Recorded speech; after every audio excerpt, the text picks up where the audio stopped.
Hello everyone, and this is my review for Monday Night Raw on December 15th, 2014, and again, you get another mixed bag on Raw here, another mix of, you get some good, you get some bad. You can't seem to get an overall, whether or not an overall good show, at least in my own personal opinion. I'll go ahead and start off with what I felt was the bad, and I do think there was a lot less bad than there was good on this show in general.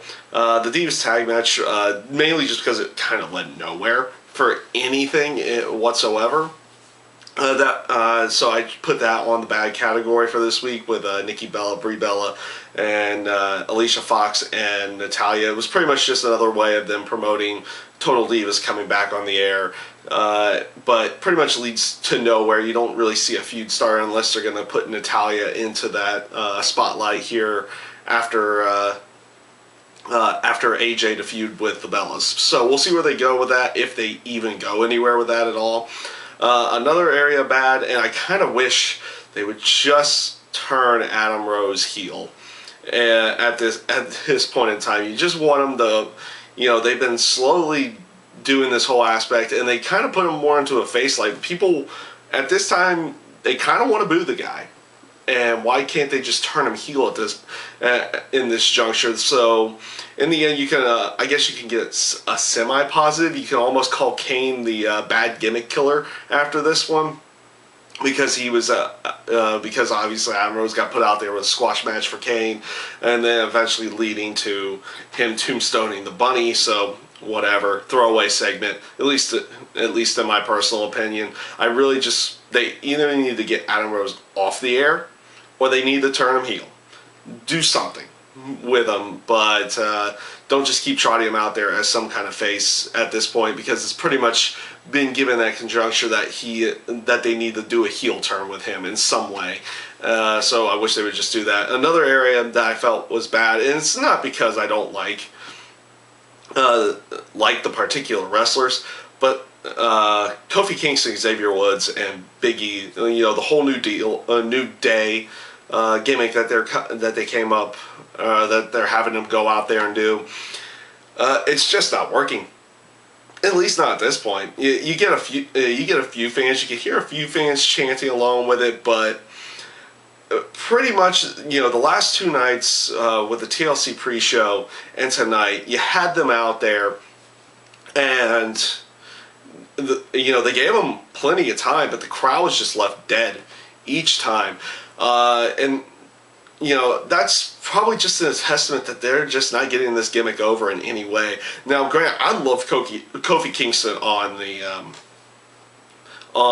commentators booth. I thought he did really well there. Was able to get over what they were going for in everything with the New Day gimmick. But I don't know how much over they're going to be able to get this gimmick, and it's just not leading anywhere at this point in time, which is kind of unfortunate. I like all three of those guys, and I would like to see them actually succeed in some way and get over in some way, but this just doesn't feel like it's going to be working at all. So that pretty much was what I felt was the bad portions to Monday Night Raw. So I'll get on to what I felt was good.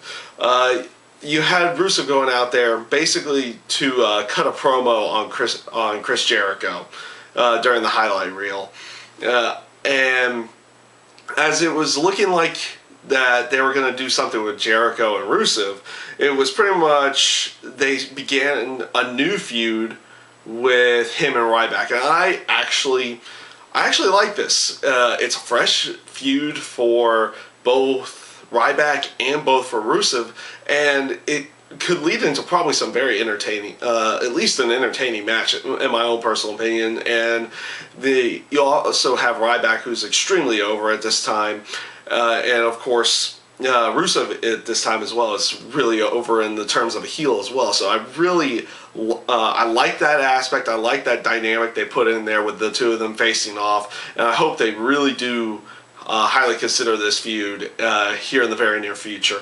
So we'll see where they go with that. I'm really hoping they go with this.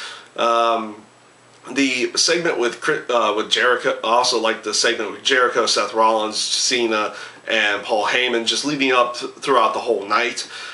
in general to set up everything. You know, you had the Paul Heyman, Chris Jericho, them set up Paul Heyman, Chris Jericho, which I'll get into in another moment, and then having the steel cage match with Cena and Seth Rollins. I enjoyed that promo. They did a really good job there. Same with the whole aspect and dynamic with Chris Jericho and Paul Heyman when they were quote unquote going to do their match.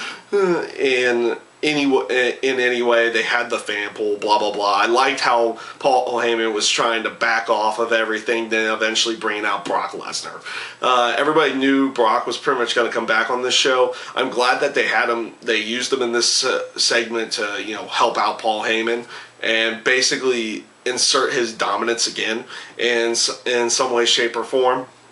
And then they go ahead and do that again with what I would go ahead and say was a really good steel cage match with Seth Rollins and Cena. Just the whole dynamic that they threw out there. The quick teases of either one of them trying to get out of the cage and potentially win the match.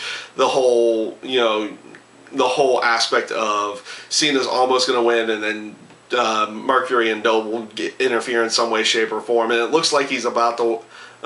You have them both down, and then they bring out Brock Lesnar again. And I do like this aspect of bringing out Brock for this one because when you have both of them down like that, you can technically have him either go after Seth Rollins, Cena, or even both, because he obviously has beef with Cena because he's going to be having his match with him at the Royal Rumble, and he obviously has beef with Seth Rollins because of what happened at the end of the Night of Champions pay-per-view. So they left that little teaser in there. Obviously he was going to go after Cena, and I did like the aspect of it kind of being a master plan between Paul Heyman and Seth Rollins to between the two of them, and it makes it feel like, okay, maybe they've struck some kind of deal, and Seth Rollins isn't going to cash in on Brock Lesnar or something in this fashion. We'll see where they go with that, or if they go anywhere with that. But it was a nice way of ending Raw, in my own personal opinion on that. But like I said before, kind of again another mixed bag. You get some good, some bad. Probably a little bit more good this week than bad. But overall, like I said, probably a decent show. Not anything special, and then again, they don't really need to do anything crazy yet because the Royal Rumble is still like 6 weeks away, so they have time to build it up. And we'll see where they continue on with this. Next week is the Christmas show, so they're probably not going to do much of anything with the building of feuds next week. So that show's kind of whatever. Anyway, most people are on holiday. Most people won't even really watch that show to begin with. So next week's Raw is probably going to be ho-hum, nothing special. Maybe just a couple like crazy off the wall non-storyline type areas for them to go with going into the future, but we'll see where they go with that as well. But overall for this week, decent show, nothing overly spectacular. They basically reasserted Brock Lesnar out there and showing his dominance over everybody, and basically building the character to what he needs to be leading into the Royal Rumble. And obviously the beginnings of a new feud with Rusev and Ryback could be really good as well in there. So we'll see where they continue on with this here in the near future. You also have the continuation with Miz and the Usos, and even a potential, maybe they're going to start breaking up the Miz and Mizdow tag team because they showed a little bit of tension between the two of them for that match. So we'll see where they go with that as well, which again was another good segment on Raw. I enjoy the Miz and Mizdow. I personally find that a lot of fun and entertaining to watch. And we'll see where they go with that as well. Yeah, that's my review this week for Monday Night Raw. And I thank you guys for watching.